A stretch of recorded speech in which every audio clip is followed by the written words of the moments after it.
Bonjour et bienvenue. Aujourd'hui dans Soir Santé, nous allons parler des enfants atteints du diabète en milieu scolaire. Comment leur assurer une scolarité normale et leur donner les mêmes chances de réussite scolaire que leurs camarades.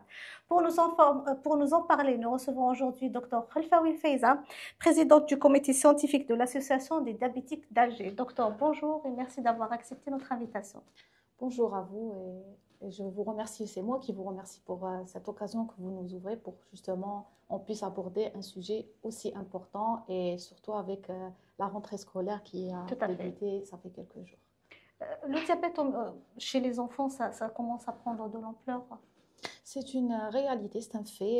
Il faut dire qu'actuellement, nous constatons une augmentation des nombres d'enfants atteints de cette maladie, de découvertes hasardeuses parfois, malheureusement par manque un peu peut-être de sensibilisation, la prévention qui n'est pas faite de manière optimale et même, on va dire, pour des raisons, parce qu'il faut dire que le diabète de type 1, c'est le diabète le plus répandu chez les enfants, bien que nous constations les dernières années qu'il y a quand même des enfants qui présentent des diabètes, d'authentiques diabètes de type 2. Donc, juste pour faire, on va dire, la distinction entre les deux, Oui. le diabète de type 1 est une maladie qui se caractérise par une destruction des cellules qui produisent de l'insuline. Donc, c'est une destruction qui est reliée à plusieurs théories. Parmi les théories, il y a des théories virales. On dit qu'il y a des virus qui sont là, qui viennent, qui attaquent ces cellules. Et le corps, pour protéger ces cellules, justement, il a un déficit, donc il ne reconnaît plus ses cellules et du coup, il attaque ses propres cellules. Donc, il y a une destruction. Cette destruction peut être partielle ou bien vraiment globale. Donc, on a différentes, même les diabétiques de type 1, on a des diabétiques de type 1 qui gardent quand même une petite réserve insulinique et d'autres, malheureusement, qui la perdent pratiquement à 90% ou 80%. Donc sur ce point-là, on ne peut vraiment pas jouer, il faut dire ce qu'il en est, mais on a aussi un diabète de type 2. Le diabète de type 2, c'est un autre mécanisme. Le diabète de type 2, c'est un mécanisme qui est relié à ce qu'on appelle l'insulinorésistance. C'est quoi l'insulinorésistance? Ça veut dire que notre corps, quand on consomme du glucose, c'est-à-dire des aliments qui contiennent du sucre, ça ne veut pas dire seulement des aliments sucrés. Donc, après, on pourra aussi discuter des aliments qui contiennent du sucre, même si leur goût n'est pas sucré. Donc, le corps ternain, qu'est-ce qu'il va faire? Il va automatiquement produire à travers le pancréas de l'insuline. Cette insuline, elle est normalement fonctionnelle, donc elle part au niveau des cellules pour faire rentrer le glucose circulant dans le sang à l'intérieur des cellules. Le problème qui se pose, c'est que les cellules opposent une résistance à cette insuline. Et ça, c'est le diabète de type 2. Maintenant, malheureusement, nous sommes en train de constater avec effroi une augmentation des enfants atteints de diabète de type 2. C'est-à-dire que le patient, le petit vient, il présente des chiffres glycémiques élevés, on lui fait les analyses nécessaires et on vérifie les anticorps qui sont généralement positifs chez les diabétiques authentiques de type 1. Nous retrouvons que les anticorps sont négatifs. C'est-à-dire que l'enfant ADA, il présente un diabète de type 2 à un âge très jeune. Alors qu'avant, le diabète de type 2 chez les enfants, c'était vraiment très, très rare. Maintenant, il faut dire, il y a un chiffre qu'on a eu récemment, en 2024, qui a été publié dans des revues médicales, lors des congrès et tout. C'est un chiffre de 13%. 13% de nos enfants sont obèses. Une des raisons de l'insulinorésistance, c'est l'obésité. Donc c'est ça, c'est l'obésité. C'est l'obésité, c'est le manque d'activité physique, c'est le changement de paradigme alimentaire, on va dire tout ce qui concerne le mode de vie sain, l'alimentation, on va dire qui était basée à partir déjà de nos traditions, on avait des petites habitudes alimentaires, des aliments, des repas, des goûters qui étaient préparés à la maison, qui étaient sains. Et maintenant, on n'a plus ça. Donc, le changement de type d'alimentation, la diminution drastique de l'activité physique, même si on voit quelques petites activités physiques, il n'y a plus l'utilisation du vélo, ou bien les enfants on les qui dépense courent. et on le récupère à l'école. Exact. Et puis, donc, on a pratiquement une diminution drastique. Donc, il n'y a pas beaucoup de dépenses. Il y a une augmentation de la consommation de sucre et une dépense qui est réduite. Du coup, qu'est-ce qu'on a? Entassement de la graisse et puis augmentation de la résistance à l'insuline. Résultat des courses, on se retrouve avec des enfants de plus en plus en surpoids ou obèses. Et le risque, c'est que ces enfants présentent un diabète de type 2 à un âge très très jeune. Auparavant, on avait des diabétiques de type 2 qui avaient des diabètes qui apparaissaient à 45 ans, à 50 ans. Maintenant, à partir de l'âge de 35 ans déjà, on a des diabétiques de type 2. Mais ce qui est plus grave, c'est si on contracte cette maladie à un âge très jeune. Oui. Imaginez avec moi toutes les complications qui peuvent découler pour un enfant quand il va arriver, il a un diabète à l'âge de 16 ans. Quand il va arriver à l'âge de 35 ans, comment Oui. il va être? Il aura déjà les complications. Exactement. Donc, il va commencer sa vie professionnelle, sa vie familiale, comment il va faire. Donc, tout ça, ce sont des challenges auxquels nous devons réfléchir dès maintenant pour justement pallier à ces Comment les complications. prévenir chez les enfants, le diabète? Le diabète de type 1, très honnêtement, c'est pas évident de le prévenir. Il faut dire ce qu'il en est, parce que c'est une maladie insidieuse. On ne sait même plus comment ça peut arriver. La plupart du temps, c'est les parents qui découvrent ça. C'est généralement la maman. Oui. Elle vous dit, voilà, j'ai constaté qu'il part beaucoup au sanitaire, par exemple, il est là, je lui parle, mais il n'est pas concentré. Par exemple, l'enfant, il perd du poids, une perte rapide, hein, vraiment Oui. un amaigrissement qui est très constaté par la maman. Elle prend beaucoup d'eau. Donc, C'est les signes, alors? généralement, on a des Alertants. symptômes comme ça. Donc, la dame, elle vous dit, voilà, j'ai remarqué, mon fils, il n'est plus alerte comme il était. Au niveau de conscience, il est un peu... Je lui parle, mais il n'est pas très concentré. Donc, tous ces éléments-là, il faut... C'est des signes qui doivent voilà. vous alerter. Par exemple, la présence d'infections. Il fait beaucoup d'infections, infections urinaires, infections ORL, il fait beaucoup. Je ne vous parle pas des gens qui font, par exemple, des angines à répétition. On a des enfants qui font Oui. on va dire, des particularités parce qu'ils ils ont des asthmes, ils ont des allergies et tout. Moi, je parle surtout d'infections répétitives, des infections urinaires, infections respiratoires, et ça ne s'arrête pas. Il fait une infection, il prend son traitement, ça va un peu mieux, quelques jours, ça reprend encore. Donc, la récurrence, La périodicité. exactement, de ces symptômes-là devrait faire penser, déjà, dans un premier lieu, les parents à les consulter et les médecins à faire justement Par exemple, on a aussi les pertes de conscience, les chutes. D'accord. Oui. Donc, on doit faire attention par rapport à ça. Parce que, au fait, quand la glycémie augmente et qu'on n'a pas en parallèle une insuline qui va faire baisser les chiffres glycémiques, on a un risque de cétose diabétique. Donc, la glycémie va augmenter, augmenter, augmenter, augmenter. Le rein va essayer de libérer le maximum de sucre qui existe à l'intérieur du corps. Il va être demandeur de beaucoup d'eau. Donc, on va prendre beaucoup d'eau et on va uriner beaucoup pour pouvoir justement évacuer. Le problème qui se pose, c'est qu'on a toujours du sucre.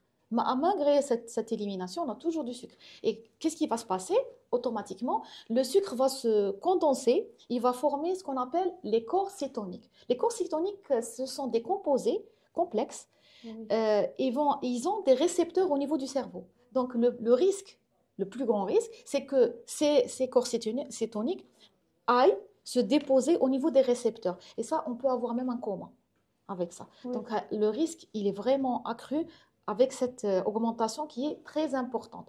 Surtout, on va dire par exemple, moi j'ai des patients diabétiques de type 1, donc par exemple la période des examens, les périodes de grand stress, s'il y a par exemple un choc, par exemple quand on a des infections et tout, on redoute cette augmentation parce que on peut avoir d'authentiques troubles de la conscience. Carrément, l'enfant il est comateux, pour vous dire. Hein. Donc, tous ces éléments-là, parfois on découvre le diabète de type 1 ou découvre d'une complication.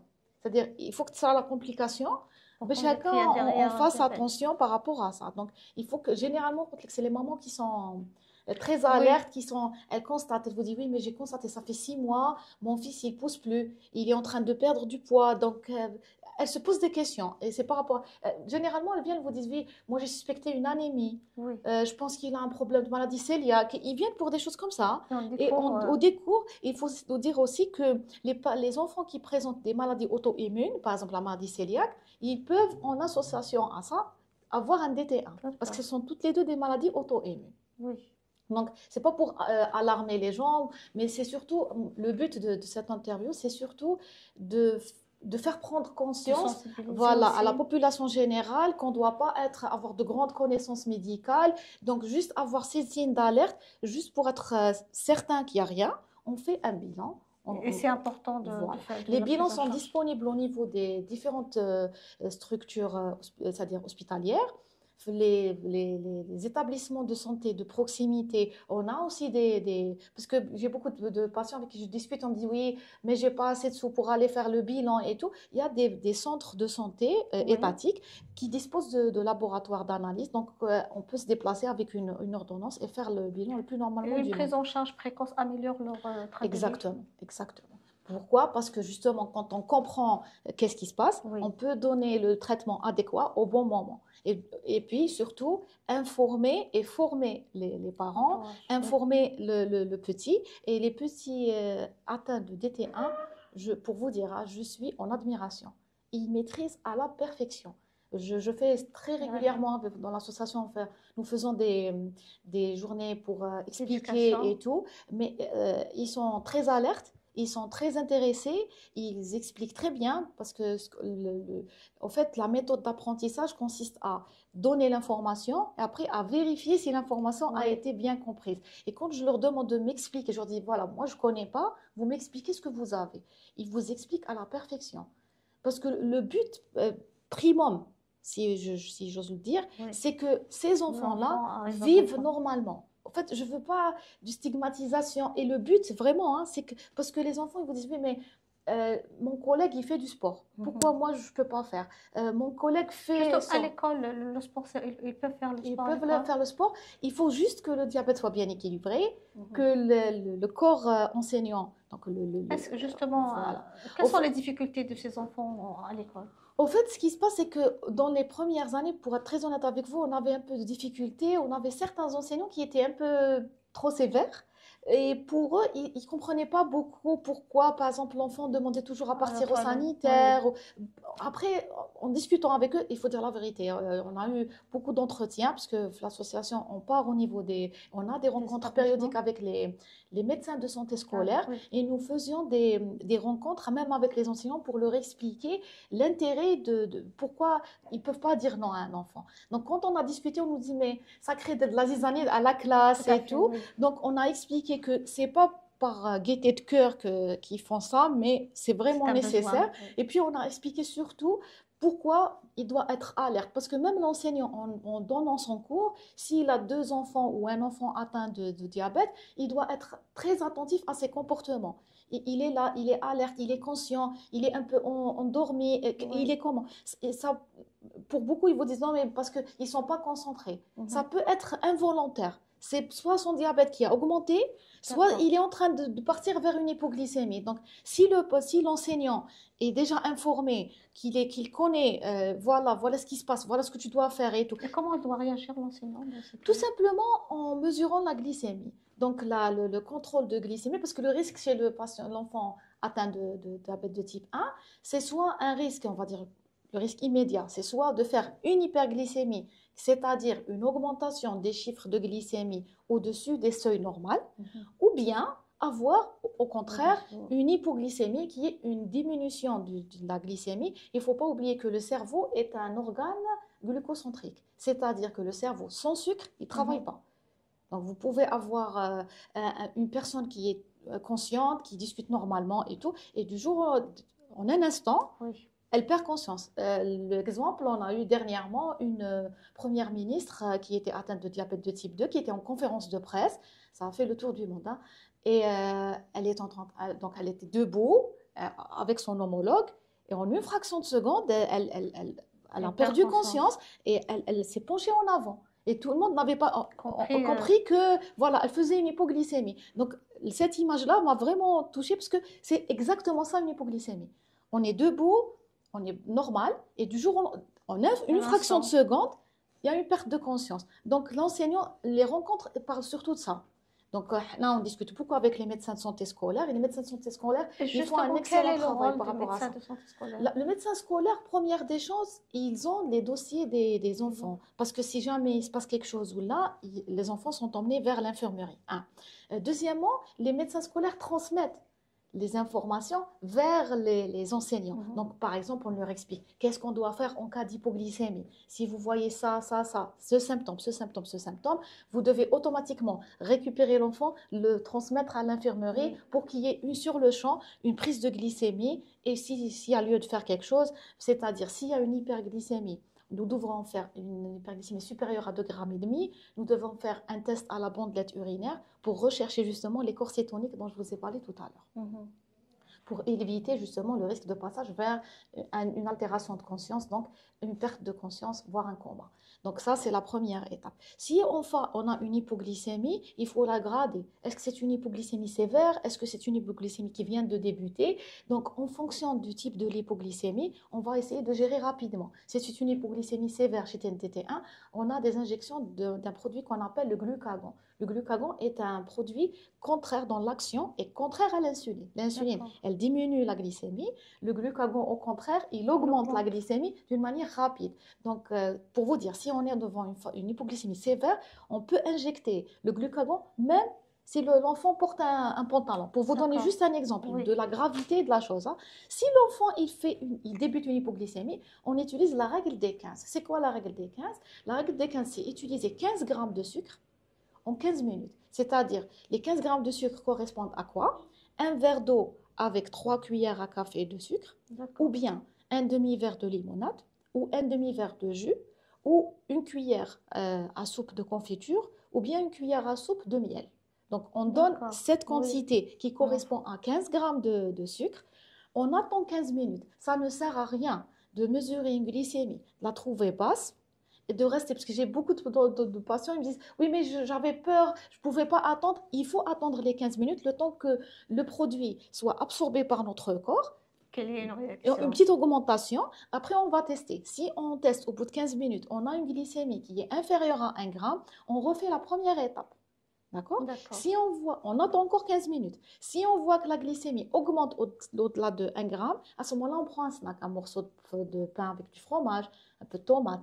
Et après, le plus important dans toute cette procédure, c'est de comprendre pourquoi on a fait l'hypoglycémie. Parce qu'on a fait l'hypoglycémie, on a corrigé l'hypoglycémie, mais le point qui est super important, c'est que pourquoi j'ai fait l'hypoglycémie? Quand on comprend la cause de l'hypoglycémie, nous n'allons plus la refaire. Pour ça? Oui.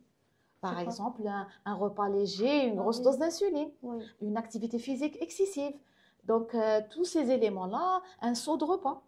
Le repas, il ne mange pas. Donc, parce qu'il ne faut pas oublier, l'enfant atteint de diabète de type 1, c'est un enfant qui a une insuline lente et il a une insuline rapide. Donc, l'insuline rapide va agir pendant les 4 heures et puis il n'y aura plus d'effet, mais il y a l'effet de l'insuline lente. Donc, si jamais l'enfant ne mange pas bien durant les 4 heures, on a une hypoglycémie, mais entre les repas, on peut avoir une hypoglycémie causée par la lente, justement. Est-ce que les repas des cantines scolaires sont adaptés ou il faudrait éviter? Très honnêtement, même les mamans qui ont des enfants atteints de diabète de type 1, ils se déplacent. Très honnêtement, ceux que j'ai rencontrés moi, au niveau de l'association, ils se déplacent. Même si l'enfant est dans la cantine, elle se déplace au niveau de la cantine, elle lui ramène son alimentation. Parce que l'enfant atteint de diabète de type 1, il réagit différemment au repas. D'accord. Et puis, il ne faut pas oublier, ça dépend du repas, il y a la variabilité journalière, c'est-à-dire que l'enfant va avoir des glycémies différentes au cours de la journée, et la variabilité interjournalière. Ce n'est pas des machines, ils ne mangent pas tous les jours la même chose, ils ne font pas toujours le même effort, ils ne sont pas stressés de la même manière. Du coup, la glycémie, c'est très dur de la gérer en disant, voilà, je vais faire par exemple un repas typique, modèle. Et je vais lui donner ce repas avec cette dose d'insuline et ça marche bien. Ça va marcher une fois, 2 fois. Au bout d'un certain moment, ça ne marche plus. Parce que l'enfant, déjà, il va se dire j'en ai marre, je ne peux pas manger tous les jours la même chose et tout. Et n'oublions pas, c'est des enfants. C'est très, très dur. La prise en charge du diabète de type 1 en milieu scolaire, ça nécessite 3 compétences. Première compétence, c'est une compétence médicale. Elle est assurée, alhamdoulilah. Il faut dire ce qu'il en est, et je félicite les médecins de santé scolaire parce qu'ils font un travail formidable. Ils sont vraiment dévoués. Moi, j'ai discuté beaucoup avec eux. Ils font des journées, ils font appel à nous. Nous venons pour faire des journées de même, de sensibilisation pour les enfants, tous les enfants, même ceux qui ne sont pas atteints de maladie, pour éviter justement la consommation, surconsommation de sucre et tout. Et vraiment, vraiment, vraiment, je tiens à les féliciter pour le travail qu'ils font. Ils sont très dévoués, très conscients, vraiment de la gravité de la chose. Ils prennent bien en charge les enfants atteints de ça. Donc, la compétence médicale, alhamdoulilah, on l'a. Il y a aussi une compétence, on va dire, réactionnelle. Elle doit être, c'est-à-dire on doit l'avoir à travers la formation des enseignants, par exemple des surveillants, des secrétaires qui sont... Et tout le staff administratif doit être au courant. Même le monsieur qui est, c'est-à-dire le gardien de la porte, il doit être au courant. Comment on doit faire ça? Il y a un travail qui est fait dans ce sens-là, justement, des journées portes ouvertes, on explique, attention, il faut faire gaffe et tout, parce que c'est vrai, les enfants sont turbulents, on ne peut pas vraiment faire attention, et on a quelques-uns qui sont un peu... C'est pas évident, il faut dire ce qu'il en est. Donc ça, c'est la deuxième. Et puis, il y a un troisième aspect, c'est l'aspect psychologique. C'est les enfants, parfois, ils peuvent être très cruels. Même entre eux, hein. Pour vous dire, moi j'ai fait des journées comme ça, il faut voir, hein. Ils sont là, ils disent voilà, moi je peux manger, toi tu peux pas manger. Ils mettent au défi. Est-ce qu'on doit les priver de certains aliments? Non. Au fait, toute la complexité, elle est là. On ne doit pas les priver, mais on ne peut pas les laisser aussi manger indéfiniment. Ça passe beaucoup, beaucoup par la communication. Parce que si vous allez priver, on va manger à votre insu. Oui. Très simple, hein, pour vous dire, ils vont prendre de l'argent, à demander à un camarade d'acheter. Et puis après, les parents, ils sont un peu trop sévères. Pour vous dire, on a eu des cas comme ça où les parents, ils viennent et ils sont vraiment dépités. Il faut dire la vérité. Ils disent, oui, mais moi, je veux que mon enfant mange. Mais en même temps, j'ai peur qu'il me fasse la complication. Donc, j'ai même une maman, elle me dit, je vais même utiliser la phrase qu'elle a donnée. Elle me dit, maman, haram alik. Donc, quelque part, ils se sont stigmatisés. Et tout l'aspect psychologique aussi, il est important. Donc, l'assistante sociale, elle est importante. Le médecin doit aussi expliquer. Le professeur ne doit pas aggraver la chose. Je vous donne un exemple. Un enfant qui, par exemple, il n'a pas le temps d'aller au sanitaire. Et ça sera en plein classe et tout. Il faut dédramatiser la chose. Il faut dire que c'est rien. Il faut expliquer que c'est normal, que c'est des choses qui arrivent. L'attitude de l'enseignant, c'est le guide de la classe. Hein. Si l'enseignant il gère bien, ça sera normal, c'est rien. Mais si l'enseignant déjà il réagit mal, ce sont tous les camarades qui sont, s'il est grand, donc très très important. Je ne vais pas vous cacher, au début, je vais vous dire, ça fait pratiquement une dizaine d'années que j'exerce.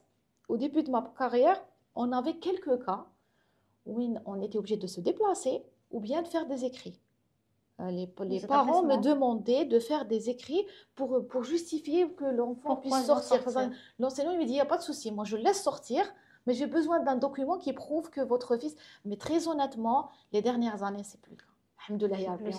C'est-à-dire, du fait qu'on a de plus en plus de cas, parce qu'il faut dire aussi, on n'avait pas beaucoup de diabétiques, donc les enseignants n'étaient pas vraiment confrontés à beaucoup. Maintenant, c'est connu aussi. Voilà, donc maintenant, on a plus d'enfants qui sont atteints. Cette augmentation importante, on est classé pratiquement 5e du point de vue des diabètes de type 1 dans le monde. D'accord. Oui, l'Algérie, oui. Donc, surtout la région IDF MENA, c'est North Africa and Middle East, la région Hadi, on a constaté une augmentation très importante des nombres de cas. On a 50 800 nouveaux cas par an d'enfants atteints de diabète de type 1. Et puis, il faut dire que c'est des cas qu'on recense, que grâce à...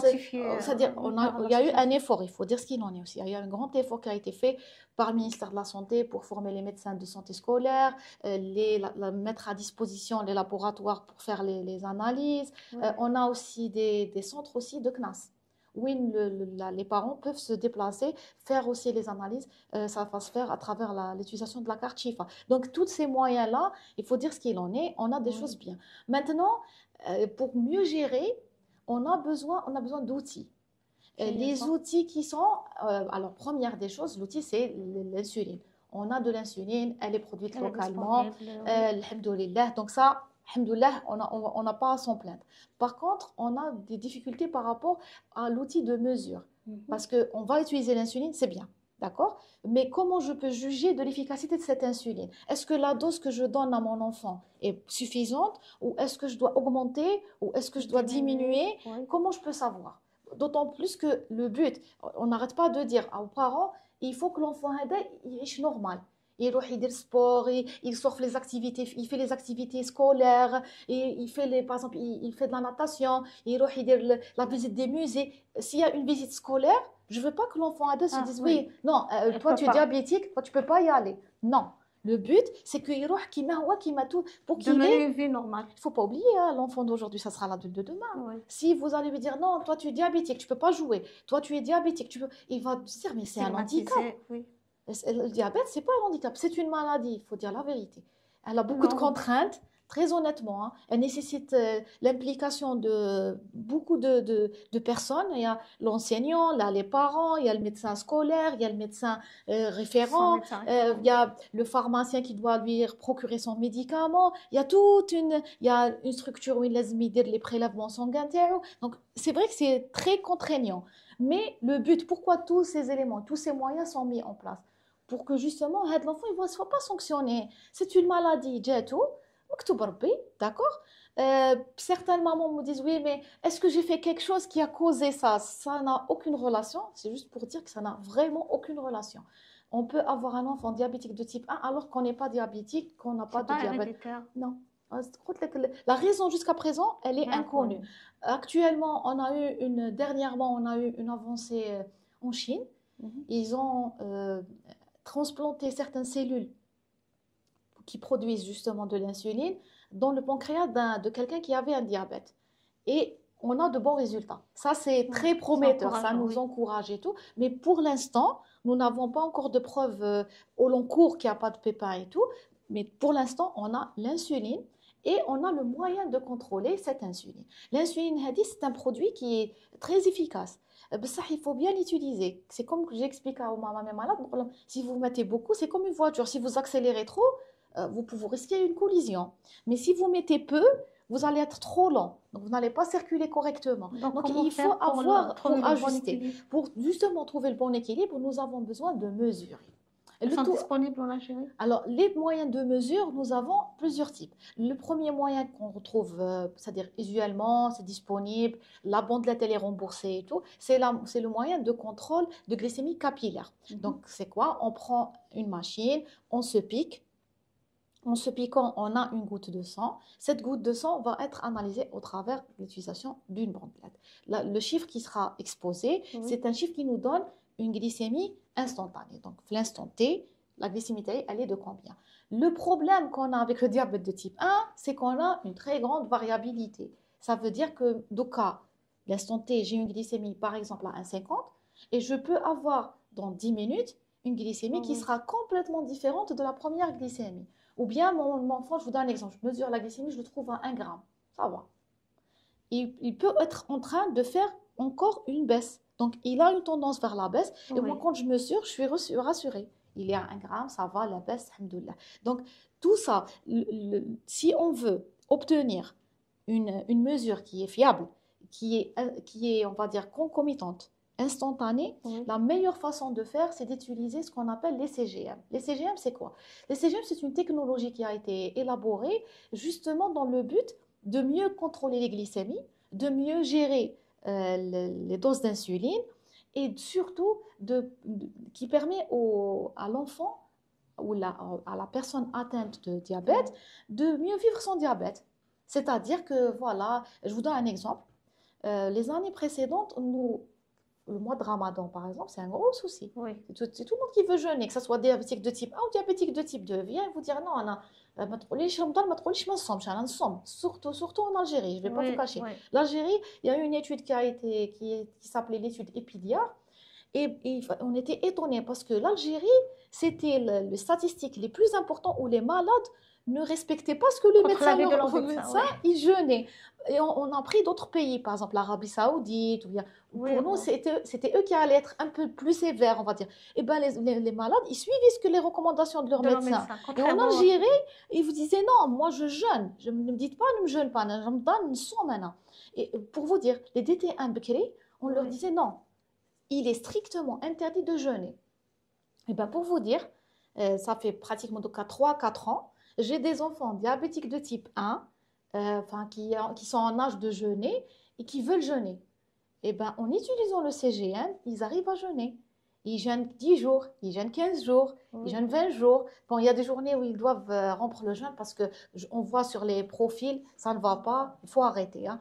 Mais c'est des enfants conformes, oui. mais obligatoirement, nous avons l'obligation d'avoir le CGM, qui est Ils une sont pas machine, remboursables, c'est qui ne ça? sont pas remboursés pour le moment. C'est ça le Donc, problème, la le grand... disponibilité.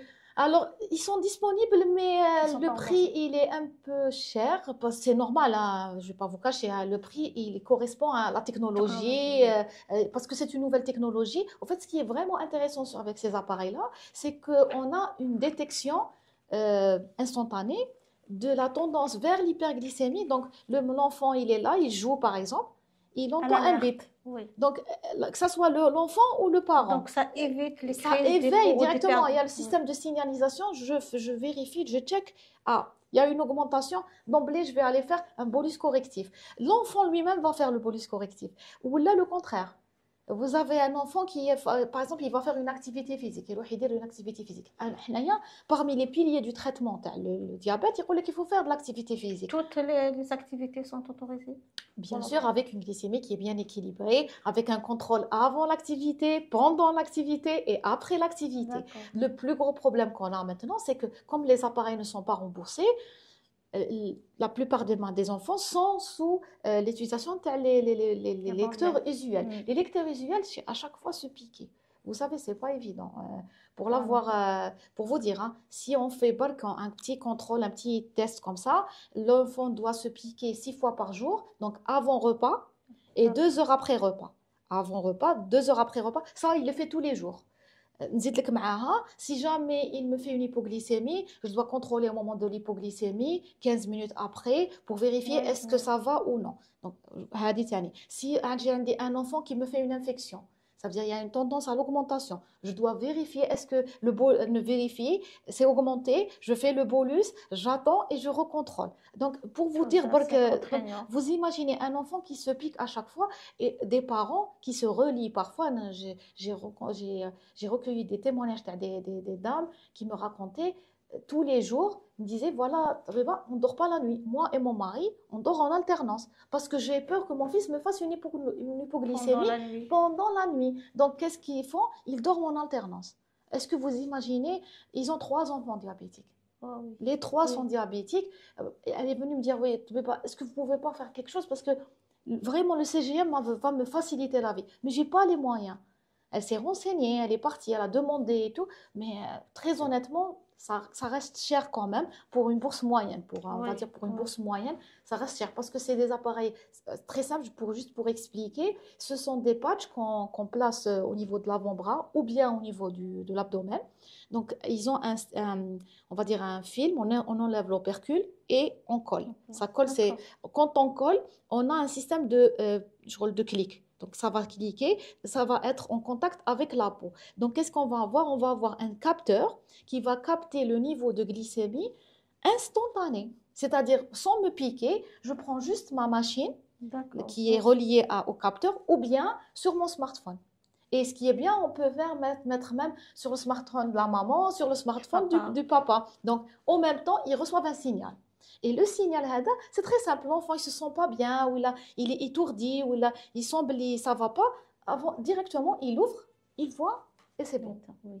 Donc, la rapidité, on a une rapidité de recueil d'informations. On évite de se piquer, parce que se piquer aussi, au bout d'un certain moment, on a des enfants qui refusent. J'ai des parents qui me disent, la maman veut piquer, je cours après. Je lui dis, non, mais non, maman, j'ai pas envie, là, j'en ai marre. Et puis, avec la phase de l'adolescence, c'est très, très, très, très, très dur. On a des rébellions. Ils acceptent mal. Non, ils veulent plus. Quand ils sont tout petits, ça va, ils sont encore sous la coupe des parents, ça va chouïa. Mais une fois qu'ils arrivent à l'âge de l'adolescence, les sauts des injections, Ah oui, les repas super gras avec les copains, les copines, c'est les shawarma, c'est compréhensible, hein. C'est des oui, jeunes, oui. ils veulent prendre des hamburgers, ils veulent prendre de la limonade. Ils sont jeunes, ce qui est Ils font normal, comme hein, leurs des camarades, glaces, oui. des crêpes et tout. Mais quelque part, c'est la rébellion. Déjà, l'adolescence, c'est une phase où Oui. on a beaucoup de rébellion. Mais pour les diabétiques de type 1, c'est pas évident. Et puis, on a aussi un autre point qui est la transition. Parce que quand ils sont tout petits, ils sont suivis en pédiatrie. Donc, Oui. on est là, on accompagne, on accompagne, on accompagne. Vers l'âge de 16 ans, 15 ans et demi, 16 ans, on a un switch des consultations de tout petit Vers le- vers les consultations d'adultes. Et là, on a un petit choc.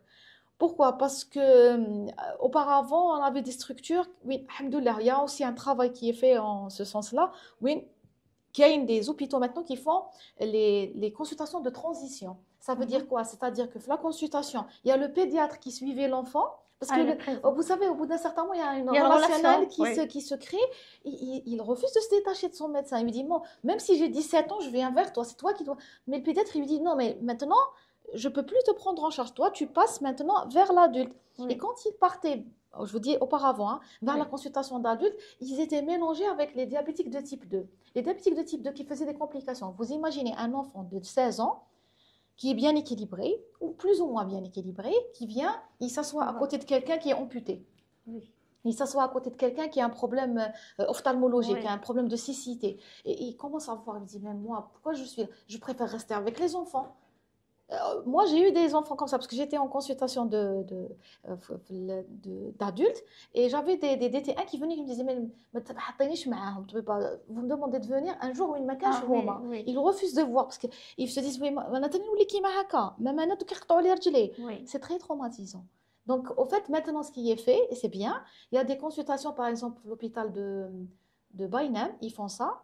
Et dans d'autres hôpitaux, d'ailleurs, ça commence à s'organiser où il y a des consultations de transition. Donc, il y a le pédiatre, l'enfant qui est devenu, on va dire, adulte, Adulte et le médecin diabétologue qui qui va gère les récupérer adultes. cet Et puis, enfant. ce qui est fait aussi, ce qui a été proposé, c'est par exemple de faire une journée spéciale pour voir que les DT1. Donc, ça permet quand même que même Homa Binatom, qu'il y ait une communication, un échange de. Parce que le diabète de type 1, le diabète de type 2, c'est pas la même façon de gérer, c'est pas les mêmes. Le diabète de type 2, c'est un diabète qui apparaît justement la plupart du temps à un âge adulte. Mhm. Homa, ce sont des enfants, ils ont des expériences Binatom, ils peuvent échanger. Donc, c'est toujours bien de faire des groupes homogènes. Oui. Comme ça, ils vont échanger. Parce que même celui qui n'est pas bien équilibré, il va rencontrer quelqu'un qui est équilibré. Il va lui poser la Mais question et est-ce tout. que quand on a un diabète à cet âge-là très jeune, on fait aussi les complications Bien très sûr, jeunes? si le diabète n'est pas bien équilibré. Ouais. Avec le contrôle, avec un contrôle strict, c'est-à-dire un contrôle qui est bien conduit, on ne va pas dire strict, hein. C'est pas évident d'être très Oui, strict. oui. Donc, avec un contrôle bien conduit, un traitement bien conduit, et on peut faire des complications.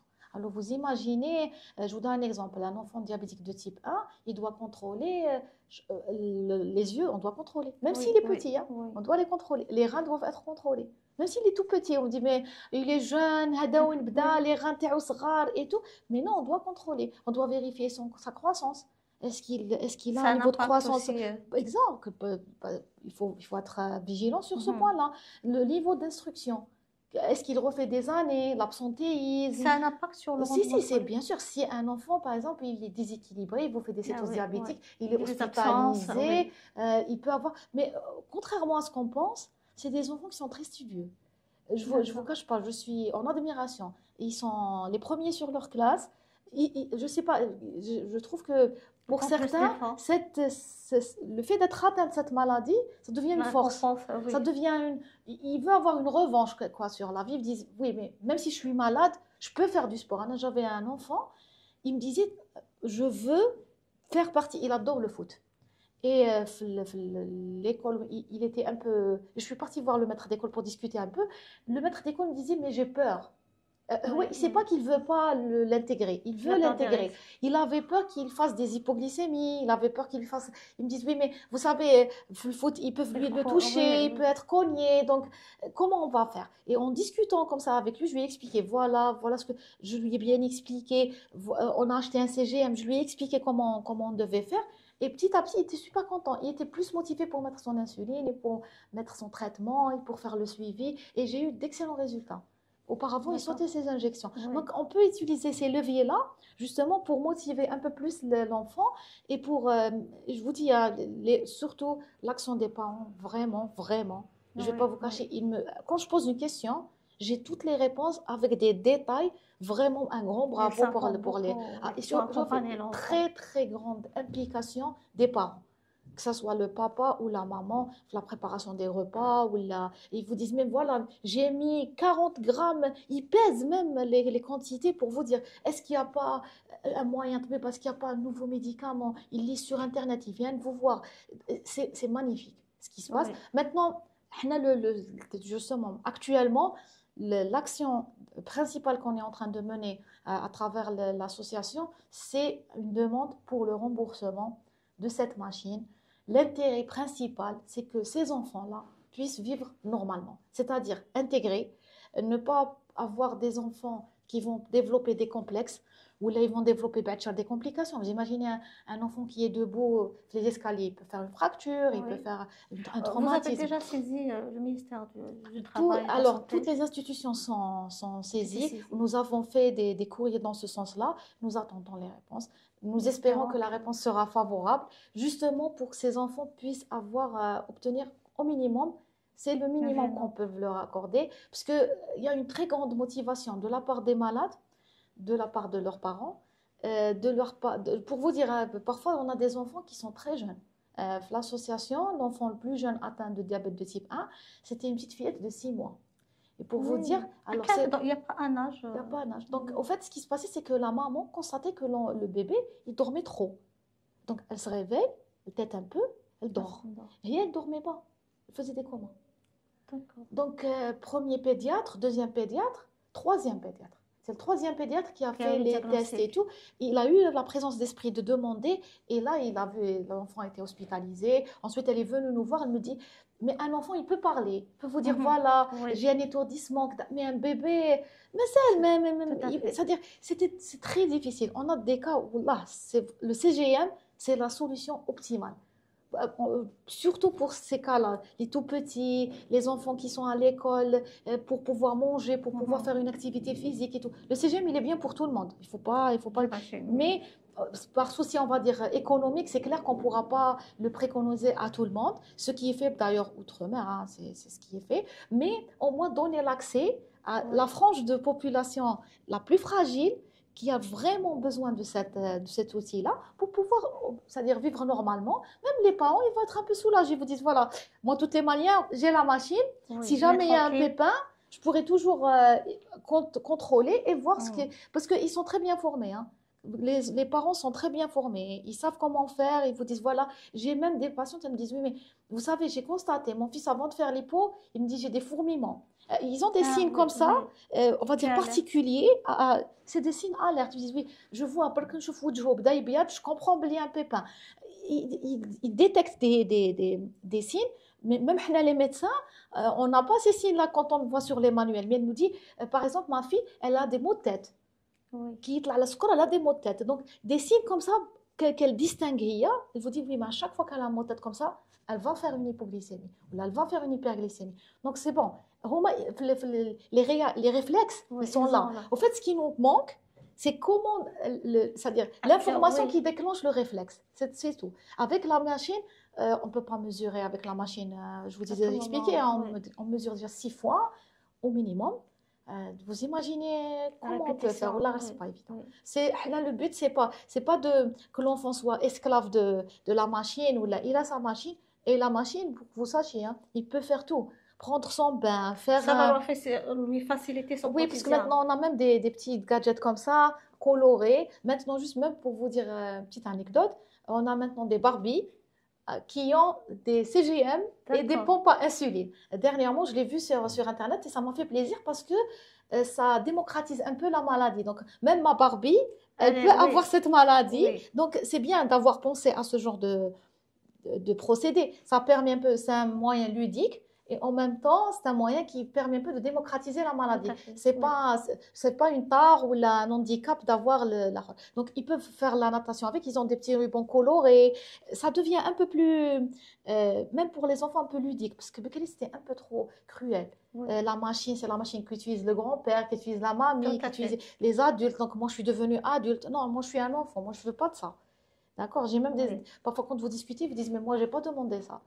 J'ai pas demandé à être diabétique. Moi, Tout j'ai à pas fait. demandé. Oui. Donc, même pour vous dire, hein, j'ai des T1, quand je discute avec eux pour leur projet d'avenir, ils disent, oui, mais Anna, je veux être aviateur, mais vous savez, être pilote, je peux pas être pilote tout en étant diabétique. On va me refuser ça. Déjà, il y a des idées un peu Ah, oui. préconçues. Oui. On a aussi, par exemple, par rapport à la société, on a fait un grand pas en avant, mais il y a encore Une ce paradigme par stigmatisation. rapport à la femme. Elle peut pas se marier, elle peut pas avoir d'enfants. C'est pas vrai. C'est pas vrai. J'ai des diabétiques de type 1 qui sont mariés, qui ont Qui ont- qui Ça ont n'a fait aucun des impact grossesses. sur. Chauffez, toute l'équation, elle se résume à une chose. Si la personne connaît sa maladie, elle gère bien sa maladie, que l'entourage est au courant. D'accord. Oui. C'est-à-dire, je vous donne un exemple. Une femme qui a atteint le diabète de type 1 qui va se marier. Moi, j'ai beaucoup de jeunes filles qui ont des DT1 qui se sont mariées. Eh ben, elles sont venues, elles ont ramené leur mari, on a discuté, je leur ai expliqué qu'est-ce qu'ils doivent faire en Vraiment. cas d'hypoglycémie, qu'est-ce qu'ils doivent faire en cas d'hyperglycémie. Et puis, dernièrement, j'ai une de mes patientes, elle a fait un malaise. Et le mari, automatiquement, il est parti, il a pris le glucagon. Ça D'accord. m'a fait Oui. plaisir. Ça veut Oui. dire, c'est bon, l'information, elle est bien entrée. Il n'y a pas lieu de Donc c'est ça, s'inquiéter. c'est bien de bien s'informer. Bien s'informer, avoir un entourage qui ne juge pas, parce que personne n'a demandé à être malade, d'accord? Être compréhensif surtout pour les enfants, parce que c'est pas évident, les barres chocolatées, on a beaucoup trop de tentations, Oui. surtout les dernières années. L'industrie agroalimentaire en Algérie, elle a fait un très grand pas en avant. Tout à fait. Il y a aussi une action qui a été entreprise par le ministère de la Santé, qui est très bien, c'est de euh, réglementer le taux de sucre Dans certains aliments. surtout dans les boissons gazeuses, les jus, les gâteaux et Mais tout. on n'en est pas encore. Il y a eu un travail qui a commencé à Ça se faire. commence, oui. De toutes les manières, on avait demandé à ça depuis des années, mais on commence quand même à avoir des échos, c'est bien. Certains, oui, C'est bien certaines usines ont d'avoir. commencé. On a eu un texte de loi. En tout cas, je sais qu'il y a eu Oui, un texte oui. de loi qui réglemente ça. Parce que c'est le ministère du Commerce qui régit parce qu'au fait, la consommation quotidienne de la population générale, hein, Oui, on va dire oui, population oui. générale, elle peut induire une obésité, un surpoids, qui va induire une insuffisance résistance, qui va engendrer un diabète de type 2 et qui va être la porte pour toutes les maladies cardiovasculaires et ce qu'on est en train de voir Tout à actuellement, hein, fait, oui. parce que la plupart des gens maintenant meurent par les maladies cardiovasculaires. Ce n'est pas le cancer qui tue le plus, Oui. contrairement à ce qu'on pense, ce sont les maladies cardiovasculaires et les cardiométaboliques, c'est-à-dire le diabète entre autres, D'accord. qui est Oui, associé à ça, oui. qui est c'est-à-dire en cause le déséquilibre de ces maladies, engendre une augmentation de la mortalité et aussi des complications. Vous savez, des gens qui travaillent, qui ne peuvent plus travailler, des gens qui étaient actifs, après, ils ne travaillent plus, ils tombent dans la dépression. Vous avez d'autres, ils deviennent agressifs. Oui. Donc, vous avez, on a un certain équilibre. Le but de la médecine, c'est de garder la personne en état d'équilibre. Même s'il est malade, il est Oui. malade, il n'y a pas Oui. de souci. On a des enfants malades ou bien des adultes qui sont malades. Mais le plus important, c'est qu'ils mènent une vie normale. De temps à autre, je sais, ils vont faire des petites complications. Il y aura des petits couacs. On ne va pas avoir Oui. un plateau de glycémie. On aura une glycémie qui sera bien, Il y ensuite aura une petite toujours. augmentation. Mais quand on est dans un certain cercle régulier, on n'a pas peur. D'accord? Oui. Donc, le message principal, c'est de ne pas stigmatiser, de ne pas juger, de comprendre, de s'informer. Nous, en tout cas, nous demandons à toutes les personnes qui sont intéressées de venir, de se rapprocher du bureau de l'association des diabétiques de la wilaya d'Alger, qui se trouve à Belcourt. Donc, juste en face du stade Saada, si les gens connaissent. Donc, c'est une association qui est à votre disposition si vous avez besoin d'informations ou vous avez besoin de médicaments, si jamais vous avez des soucis pour savoir comment gérer les médicaments, comment mesurer les glycémies et tout. Le plus important pour nous, c'est de comprendre. Avant de juger, il faut comprendre, il faut s'informer. Quels sont les moyens qu'on peut utiliser actuellement pour que nos enfants puissent avoir une scolarité, être en bonne santé et être intégrés? Merci beaucoup, docteur. C'est moi. Et merci à l'association pour tout ce qu'elle fait pour les malades. Vraiment, c'est fait avec un très grand plaisir. On espère vraiment que l'information va circuler et que les parents, je leur dis bon courage pour ce que vous faites. Et merci, un grand merci, parce que vraiment, c'est un dévouement. Moi, personnellement, je suis en admiration, je ne vous cache pas. Je suis en admiration, le dévouement, le niveau de connaissance, vraiment l'acharnement qu'ils ont pour Oui, que leurs enfants puissent, on va dire, pousser dans de bonnes conditions. tout à Voilà. fait. Merci. C'est Merci moi. à vous. On se retrouve la semaine prochaine. Au revoir.